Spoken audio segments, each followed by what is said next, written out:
बंसल शुरुआत करेंगे बड़ी खबर के साथ। बड़ी खबर, ममता सरकार को सुप्रीम कोर्ट से लगा है बड़ा झटका। सुप्रीम कोर्ट ने हाई कोर्ट के फैसले को बरकरार रखा है। 25,000 टीचर भर्ती रद्द करने का फैसला बरकरार रखा है। शिक्षक नियुक्ति की प्रक्रिया ठीक नहीं थी, ये सुप्रीम कोर्ट ने टिप्पणी करते हुए ये बड़ा झटका दिया है ममता सरकार को। कहा कि शिक्षक नियुक्ति की प्रक्रिया ही ठीक नहीं थी, 3 महीने के भीतर ये नई चयन प्रक्रिया अब होनी चाहिए। ममता सरकार को सुप्रीम कोर्ट ने दे दिया बड़ा झटका, 3 महीने के अंदर नई चयन प्रक्रिया करनी होगी। हाई कोर्ट की तरफ से भी पहले इस मामले का संज्ञान लिया गया था। शिक्षक नियुक्ति की प्रक्रिया ठीक नहीं थी, ये सुप्रीम कोर्ट ने भी माना है। 3 महीने के भीतर अब नई चयन प्रक्रिया करनी होगी, यानी कि ममता सरकार को 3 महीने के अंदर दोबारा से नया प्रोसेस करना होगा टीचर्स की नियुक्ति का। 25,000 टीचर भर्ती का फैसला रद्द हुआ है। शिक्षक नियुक्ति की प्रक्रिया अब नए तरीके से हो, नए सिरे से हो, और इसको लेकर टाइम लिमिट भी सेट कर दी है। 3 महीने का वक्त दिया गया है ममता सरकार को। पश्चिम बंगाल सरकार अब इस पर आगे अमल करे, ये सुप्रीम कोर्ट ने सीधे तौर पर आदेश दिया है। रैनिक दत्ता इस खबर को लेकर जुड़ गए हैं मेरे साथ में, इंडिया न्यूज संवाददाता लाइव। रैनिक, ममता सरकार के लिए तो ये बहुत बड़ा झटका है। हालांकि 3 महीने में फिर से नई प्रक्रिया अब करनी होगी। 25,000 टीचर्स की नियुक्ति पूरी तरह से रद्द। हाँ, एकदम देखिए, सुप्रीम कोर्ट की तरफ से जो फैसला सुनाया गया है उसमें कोलकाता हाई कोर्ट का जो फैसला था उसको ही बरकरार रखा गया है। इसके मुताबिक जो 26,000 नौकरी प्रार्थी थे उनका जो पूरा पैनल, ये पैनल ही पूरा बातिल कर दिया गया है। यानी जो 26,000 का नौकरी था वो भी अभी कैंसिल कर दिया गया है। ये एक बड़ा झटका बोल सकते हैं राज्य सरकार के लिए, क्योंकि राज्य सरकार की तरफ से बार बार से दावा किया जा रहा था कि जैसे कि सीबीआई इन्वेस्टिगेशन में सामने आया था कि बहुत सारे इलीगल तरीके से रिक्रूटमेंट हुआ था। उस इलीगल रिक्रूटमेंट को कैंसिल करके जो लीगल प्रोसीड्यूर में वो जो लोग नौकरी मिले थे जिसको उनका नौकरी बरकरार रखने का मांग राज्य सरकार की तरफ से रखा गया था।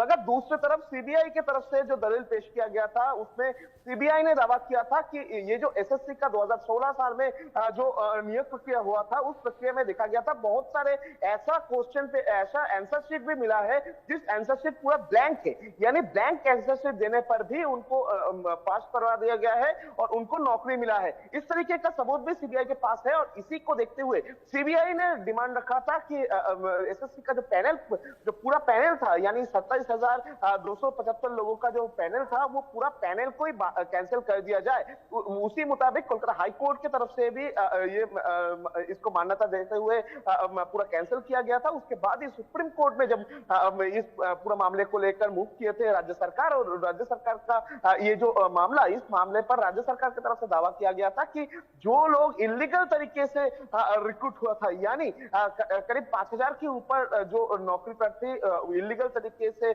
रिक्रूट हुआ था, जैसे कि एसएससी की तरफ से रिपोर्ट दिया गया है सीबीआई के पास में, एसएससी की तरफ से जो दलील सीबीआई के पास में सबमिट किया गया था उसी के मुताबिक 5,000 के ऊपर लोग इलीगल तरीके से भर्ती हुए थे।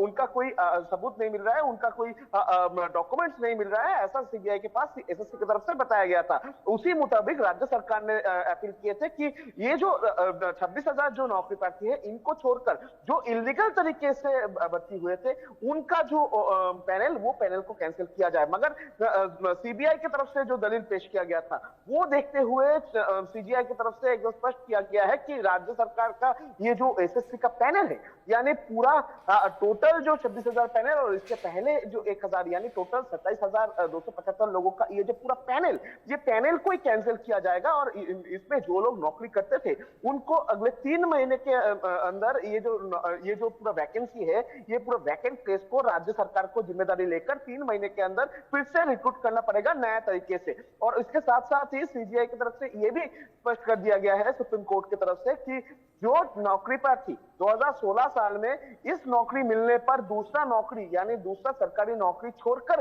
वो लोग इस नौकरी पर ज्वाइन किए थे, ये पैनल बातिल होने के बाद अगर वो लोग चाहेंगे तो वो दूसरा जो सरकारी चाकरी वो लोग करते थे उस सरकारी चाकरी में वो लोग वापस भी जा सकते हैं। और राज्य सरकार को निर्देश दिया गया है कि 3 महीने के अंदर नया तरीके से जो रिक्रूटमेंट वो किया जाए, ऐसा सुप्रीम कोर्ट की तरफ से ऑर्डर दिया गया है। यानी सुप्रीम कोर्ट के सामने आज राज्य सरकार सरकार फिर से एक बार राज्य सरकार को धक्का मिला, या तो बोल सकते हैं ममता बनर्जी का जो सरकार उनको धक्का मिला है, क्योंकि ये पूरा मामले पर जिस तरीके से राज्य का पूर्व जो शिक्षा मंत्री है वो भी इस घोटाले के साथ शामिल थे। शिक्षा नीति को लेकर पहले भी सवाल उठे थे, शिक्षक भर्ती घोटाला को लेकर पहले भी ममता सरकार सवालों में घिरी, और अब कोलकाता हाईकोर्ट के फैसले को बरकरार रखते हुए सुप्रीम कोर्ट ने ममता सरकार को दे दिया बड़ा झटका। 25,000 टीचर्स की नियुक्ति रद्द, 3 महीने में दोबारा से प्रोसेस करना होगा टीचर्स की नियुक्ति का। बहुत शुक्रिया आपका।